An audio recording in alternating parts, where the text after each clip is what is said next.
Bismillahirrahmanirrahim. Assalamualaikum warahmatullahi wabarakatuh. Sobat-sobat, kita bersama lagi di channel saya dalam dakwah Islam pencerahan. Sobat-sobat, di zaman modern ini, ya, zaman yang sudah serba canggih, zaman globalisasi tanpa batas, kita melihat dunia ini. Dan sekarang kita masuk yang disebut zaman atau era milenium, sobat-sobat. Namun anehnya, sobat-sobat, ada yang percaya, yang meyakini, ya, keajaiban-keajaiban yang di luar nalar, yang katanya ini sobat-sobat, ya, katanya bisa dilakukan oleh yang mereka sebut wali. Dan mereka yang mengaku dirinya sebagai zuriat Nabi, keturunan Nabi, sobat-sobat. Ya. Ada yang katanya bisa terbang. Ada katanya bertemu dengan Nabi, ya, bukan dalam keadaan mimpi, dalam keadaan jaga.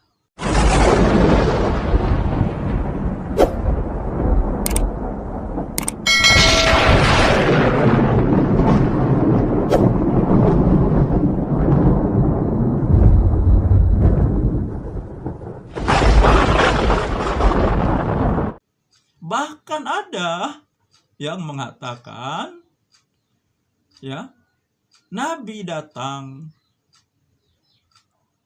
ke majelisnya ketika Mahalul Qiyam, ya, saat perayaan Maulid Nabi.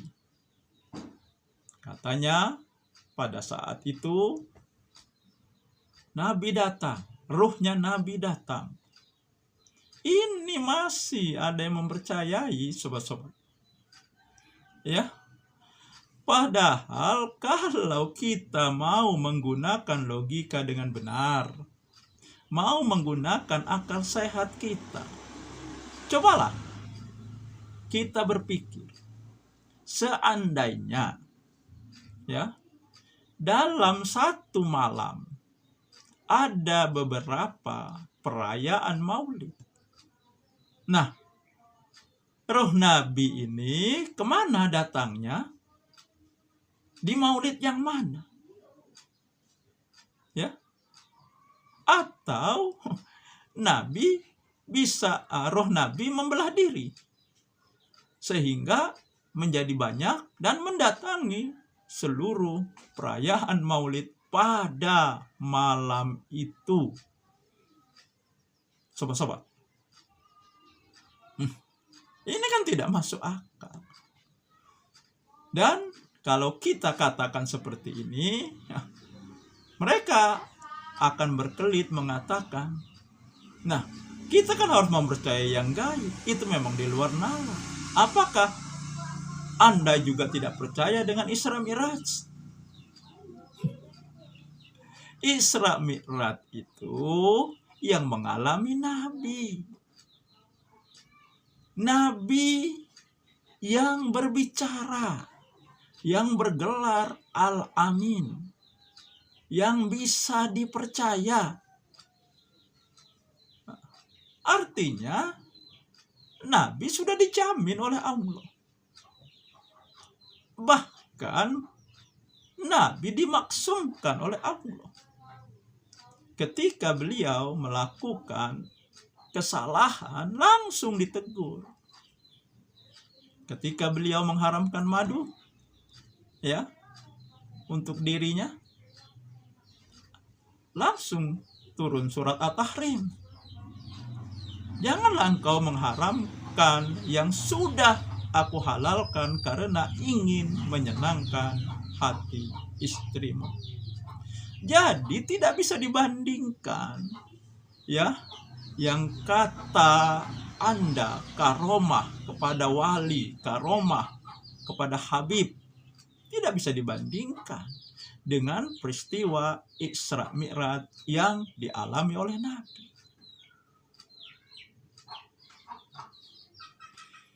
Nah, baiklah sobat-sobat, mari kita telusuri lagi lebih jauh mengenai karomah ini, ya. Ya. Memang, ya, ada hal-hal yang di luar nalar yang atas izin Allah terjadi pada utusannya, pada nabi-nabinya, pada rasul-rasulnya. Itulah yang namanya mukjizat. Ya. Nah, contohnya ketika Nabi Musa dikejar tentara Firaun dengan bala tentaranya, beliau dan pengikutnya sudah berada di tepi Laut Merah. Mau maju lautan, mau mundur, Firaun dengan tentaranya sedang bergegas mengejar mereka untuk menghabisi Nabi Musa dan seluruh pengikutnya. Maka pada saat itu Allah memberi perintah, pukullah laut itu. Dan Nabi Musa memukulnya. Ya, sebenarnya Nabi Musa bingung. Ya, kenapa disuruh mukul laut? Tetapi, ya, ini perintah Allah harus dilaksanakan. Dipukul oleh Nabi Musa dan menjadi daratan laut tadi, menyeberang. Ya, nah itulah mukjizat. Mukjizat itu akan diberikan Allah, ya, akan terjadi pada seseorang, pada nabi, pada saat waktu yang sangat tepat, sangat dibutuhkan. Ya, kalau Allah tidak menunjukkan mukjizat kepada Nabi Musa, tentu selesai dakwah Nabi Musa dengan dibantainya mereka tanpa sisa oleh Firaun. Tetapi yang perlu diketahui, ya, mukjizat ini tidak bisa berulang. Terjadi hanya sekali. Kalau bisa berulang, ya bisa saja kan, sebentar-sebentar mengancam mukul laut. Nah, sama seperti mukjizat kepada nabi-nabi yang lain, nabi dan rasul yang lain. Dan yang perlu diketahui juga, mukjizat itu sesuai dengan zamannya. Masyarakat ketika itu kecenderungannya apa? Apa yang sedang diagung-agungkan oleh masyarakat ketika itu? Ketika Nabi Musa itu kan pada saat itu ilmu-ilmu sihir berkembang dengan pesat. Bahkan sangat dikagumi para penyihir ini. Nah, maka Allah memberikan mukjizat, ya, lautan bisa menjadi daratan, tali bisa berubah menjadi ular yang melampaui kemampuan para penyihir ketika itu. Nabi Isa, mukjizatnya ya, bisa menghidupkan orang mati, bisa menyembuhkan orang yang buta. Karena pada saat itu ilmu pengobatan atau ilmu kedokteran yang sedang berkembang dan diagung-agungkan. Nah, ini sebagai ya untuk membuktikan kalau mereka benar-benar hebat. Coba ya, hidupkan orang yang sudah mati. Sembuhkan orang yang buta dari lahirnya. Dan Nabi Isa dengan izin Allah bisa melakukan itu. Itu mukjizat sesuai dengan zamannya. Dan ketika Nabi Muhammad Sallallahu Alaihi Wasallam diutus, karena nabi terakhir, tidak ada lagi nabi setelah itu, maka mukjizat Nabi adalah Al-Quran yang bisa menjawab seluruh persoalan manusia modern dalam hal apapun. Nah, jadi sobat-sobat, kalau hari ini ya orang meyakini ada wali yang bisa terbang, ya, yang meyakini ya ruh Nabi mendatangi majelis mereka, atau mereka bisa bertemu Nabi dalam keadaan jaga, tidak tidur. Ini ketinggalan zaman. Sudah bukan zamannya lagi.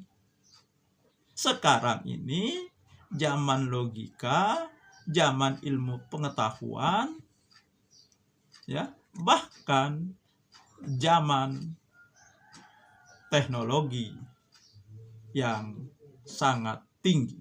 Televisi itu ya, sebagai bukti di Al-Quran itu kan dikabarkan nanti setelah hari kiamat semua peradilan sudah selesai, penduduk surga bisa melihat penduduk neraka. Padahal antara surga dan neraka itu jaraknya sangat jauh. Nah, sekarang kita bisa melihat orang walaupun jaraknya sangat jauh, di luar negeri sekalipun. Media apa? Dengan media televisi. Inilah hasil ilmu pengetahuan dan teknologi. Inilah hasil otak manusia. Jadi ketinggalan zaman tuh ya, yang karomah, yang mereka bilang karomah, bisa terbang, kebal dan segala macam. Itulah ketinggalan zaman. Ya. Karena bukan masanya lagi yang seperti itu. Nabi saja tidak diberi Allah kebal, tidak diberi Allah bisa terbang. Ketika Nabi di perang Uhud terkepung oleh kafirin Quraisy, dan ternyata Nabi luka ketika itu dan ada giginya yang tanggal. Kan semestinya bisa saja Allah membuat Nabi kebal atau tiba-tiba Nabi terbang. Tetapi ternyata tidak. Ya. Lalu sekarang ada yang mengaku kebal, ada yang mengaku bisa terbang. Kan? Nah, bagaimana kita bisa mempercayainya? Nah, jadi sobat-sobat, kesimpulannya Ya bukan zamannya lagi, ya. Karoma bisa terbang, kebal, ya. Itu bukan, ya. Itu adalah karoma yang ketinggalan zaman. Sudah kadaluarsa, expire, sobat-sobat. Saya kira itu saja sobat-sobat. Semoga ini menginspirasi dan mencerahkan. Nasrum minallahi wa barakatuh qarib. Wassalamualaikum warahmatullahi wabarakatuh.